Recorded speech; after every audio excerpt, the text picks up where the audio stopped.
So I'm attempting to cut this panel for the wall by myself because Jason's not here. I just don't know what he's doing. I don't know if I've set this up right, but hopefully it's going to cut straight. Anyway, we'll see what happens.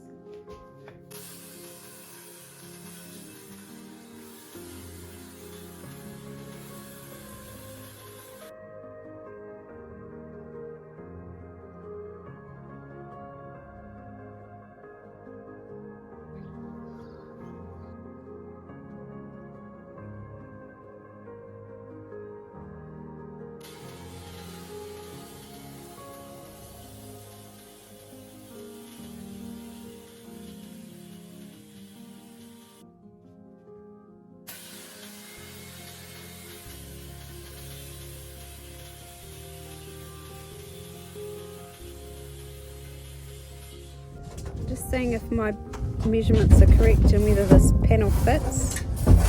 Now I have to measure where the hole for the wiring needs to go. So I've measured 710 across and 500 up, and I've got a point here to drill a pilot hole.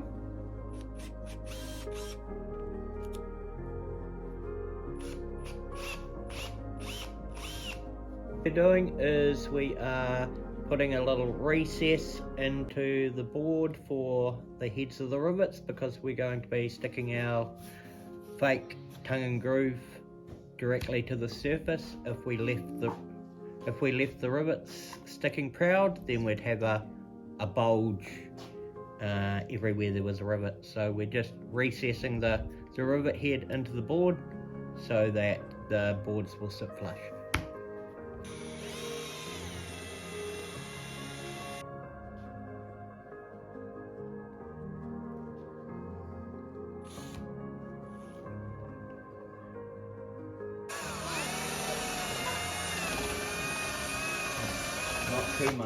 Not too much of a, just a little oscillate.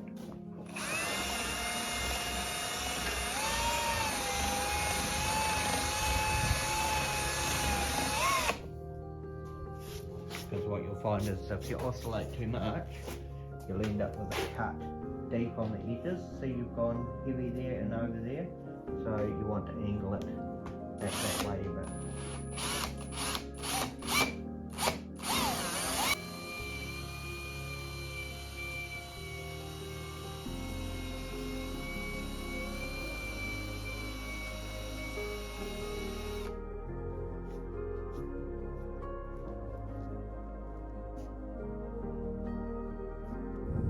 There were a heap of recesses to drill, and they all had to be perfectly 2 mils deep so that the head of the rivets will be flush with the panel. So here I am drilling away, and there was so many to do. Next we had to route out the edges so that they would slide easily under the channel. So the hardened surface on this wall material is that hard that it actually chews notches into the router bits, no matter what feed and what speed this new router bit's got notches all the way up the blade. It is just, after what, 4 walls of cutting, it's absolutely knackered. We marked the position of all the holes for the rivets, and then we had to drill out the holes so that they would be large enough to take the head of the rivet. Before putting the panel in place, we needed to put MS sealant on each of the uprights to stop any noise and to adhere the panel in place. Jason's lifting the panel into its final position. We're using our rivet nut tool to secure the rivets in place.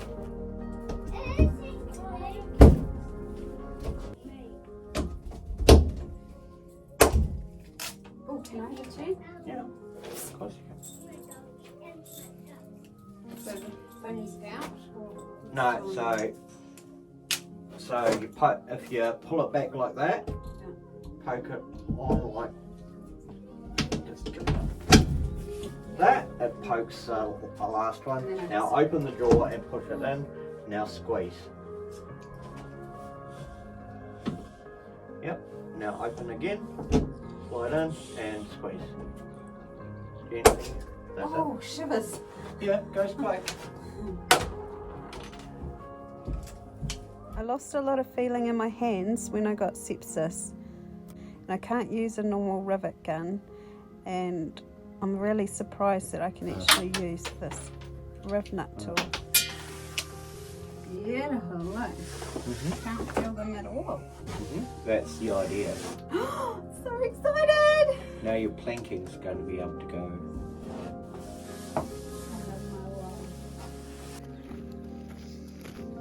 Here to use the drop saw to cut the planks.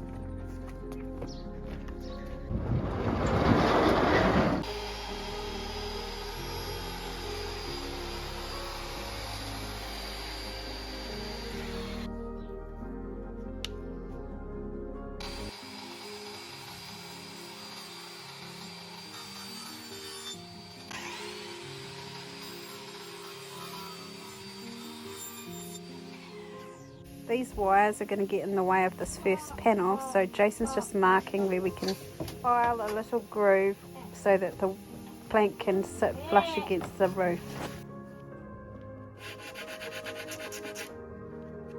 Is it going to fit? Yes? Just applying no more nails before putting up the first panel.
You step back.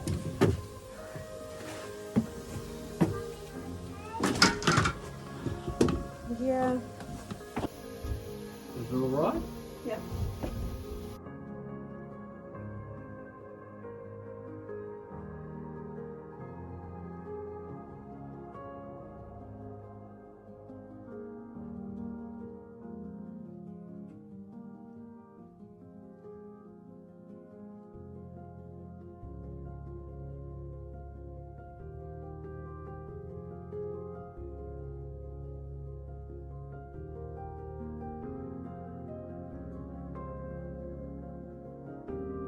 I like wool.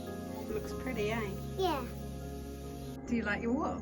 Yes, I do like the pink I picked out, and I like this one, and that one. Now we're working on Millie's panel, and this section had to have a little notch out of it so that it would fit under the aluminium. Now I'm just cutting the panel to length.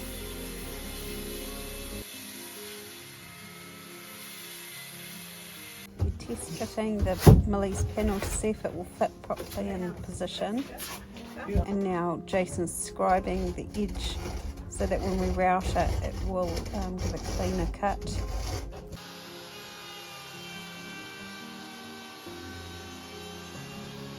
We've applied MS to the wall structure, and we've already drilled the rivet divots on this panel, and we're just fitting it in its final position.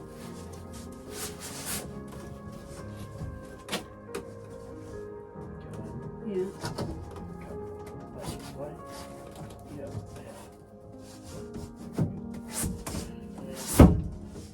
Now we just have to drill out the rivet holes and attach it using the riv nut tool. I love this tool, it's so good. I was feeling a lot more confident about my abilities, so I decided to cut out this next section by myself. But working with an aircraft engineer, everything has to be absolutely perfectly spot on. It can't go that way, it's miles out, Amanda. Miles out. It is, look! I'm learning, but I'm definitely not up to my husband's standards, and got a bit disheartened after this.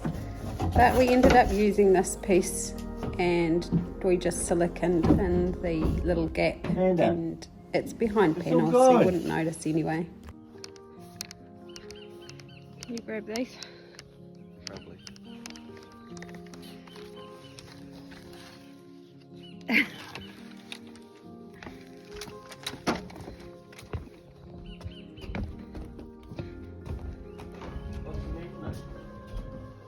One 898.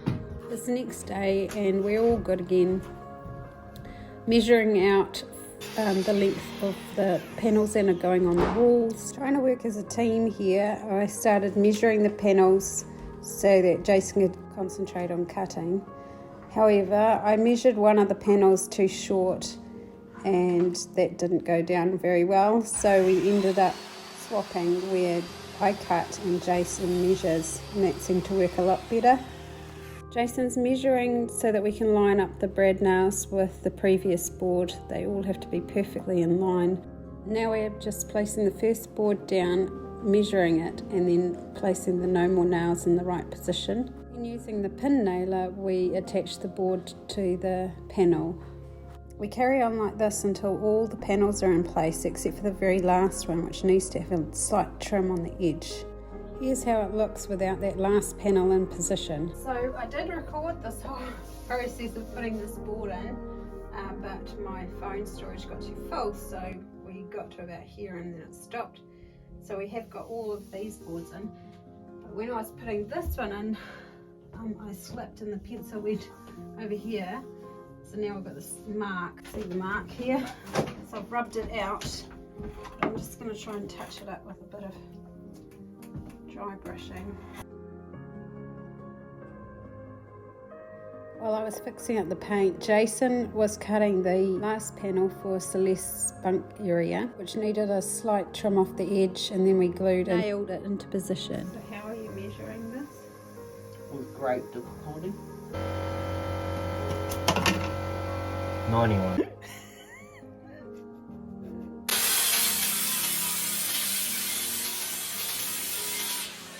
Where's the glue? There it is.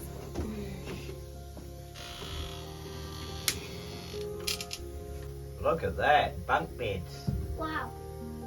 Yep. That should sizably fill it.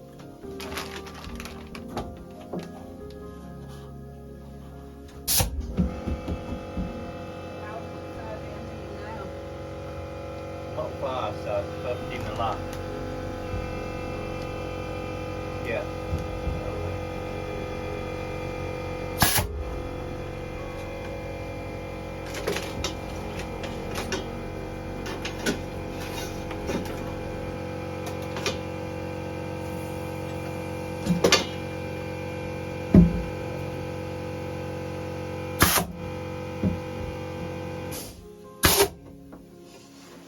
Millie, do you like your wall? Yes. It's amazing. In the next episode, we will be installing Luca's wall. Subscribe so you don't miss an episode.